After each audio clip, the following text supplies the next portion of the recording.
Rebonjour, nous sommes encore au Parc Blandan dans le 7e arrondissement pour le festival Pop Science.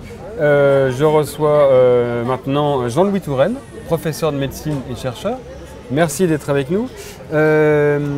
Pop Science, dans Pop Science, c'est un titre qui est un peu, on va dire, actuel. Ça fait un peu pop, c'est les sciences qui pétillent, et puis aussi pop, il y a populaire. C'est un festival qui se veut, comme dit l'Université de Lyon qui a organisé ce festival, qui se veut à la rencontre de la recherche et de la citoyenneté. C'est important pour vous, ce mélange, ce croisement? C'est très important. La France a besoin de renouer avec la foi dans la science et le progrès. On voit qu'à la fin du XXe siècle, il y a eu un peu une désaffection pour les carrières scientifiques. Chez les jeunes lycéens, par exemple, dont les esprits les plus brillants ne se dirigeaient pas toujours vers la carrière scientifique, alors que c'était le cas au début du XXe siècle. Ça revient maintenant, et c'est ce qui nous permettra de retrouver une place conquérante au niveau mondial dans l'innovation, dans la progression, et ceci est vraiment important. Et je crois qu'il est tout à fait intéressant de constater que cette science doit être accessible à tous. Pourquoi? Parce que c'est comme la culture. La culture, chacun peut y trouver du plaisir. La science concerne tout le monde. Ça ne concerne pas que les scientifiques. Tout un chacun a envie de découvrir, d'innover, de progresser dans la connaissance. Donc chacun est intéressé par la science. Il suffit de se débarrasser du jargon un peu trop spécialisé et tout le monde peut avoir accès à la science. Est-ce que ça veut dire qu'il faut sortir, mettre un frein à l'entre-soi académique avec une case d'experts en vase clos dans leur labo? Tout à fait. Il faut démystifier la science.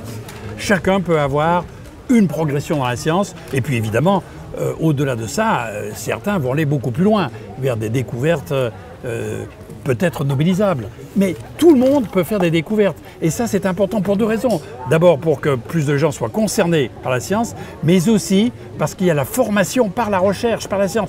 Tous les esprits d'aujourd'hui manquent d'une chose, qui est d'avoir une séparation nette entre ce qui est connaissance, donc du domaine scientifique, et ce qui est croyance, du domaine émotionnel. Et donc, on voit très bien que si les jeunes d'aujourd'hui étaient mieux formés à la science, au progrès, alors ils ne confondraient pas ce qui relève de la connaissance vraie et de ce qui est un autre champ, celui des croyances. Ainsi, par exemple, tout le monde comprendrait ce qu'il en est de l'évolution des espèces. La théorie de Darwin et tout ce qu'on connaît depuis, qui ne doit pas être confondu avec les croyances, elles aussi légitimes, mais qui sont plus poétiques sur la création du monde, par exemple, et l'évolution des espèces biologiques. Tout à l'heure, vous parliez de désaffection, des carrières, pour les carrières scientifiques. On prend un exemple lyonnais, Cédric Villani, que tout le monde connaît, médaille Fields, professeur à Lyon 1 et puis président de l'Institut Poincaré, qui, grâce à son discours, et puis il y a aussi son look, son côté un petit peu sympa, qui a réussi à redécouvrir les mathématiques.